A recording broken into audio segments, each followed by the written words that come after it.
ලෝක ඉතිහාසයේ රන් අකුරින් ලියවුණු ඒ සුවිශේෂී නාමය ඔබට මතකද?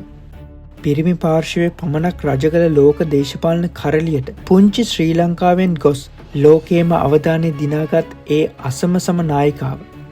ලෝ ප්‍රථම අගමැතිනි සිරිමාවෝ බණ්ඩාරනායක. ඇය හුදෙක් රාජනායිකාවක් පමණක්ම නෙවෙයි. ඇය දහසකුත් බාධක මැද නොසැලී සිටි ලංකා මාතාවගේ සැබෑ දිරිය දියණියක්.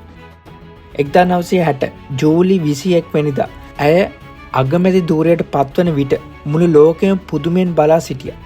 දේශපාලන අත්දැකීම් අඩුයයි පැවසූ විවේචකයන්ට ඇය පිළිතුරු දුන්නේ ක්‍රියාවෙන්.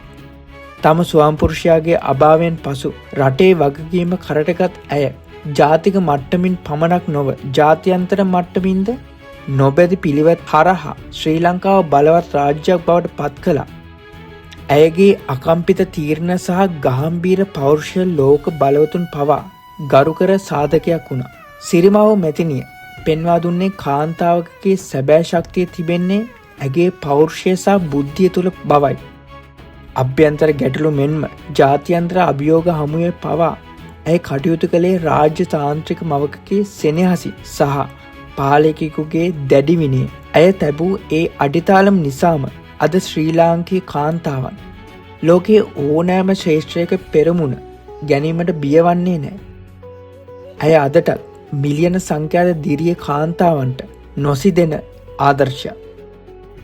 අද 2026 මාර්තු 8 වෙනිදා ජාත්‍යන්තර කාන්තා දිනය සමරන මොහොතේ අපට ඇයව සිහිපත් වන්නේ මහත් අභිමානය. සිරිමාවෝ මැතිනිය එදා පෙන්වූ ඒ දිරිය අද ඔබ තුලත් තිබෙනවා.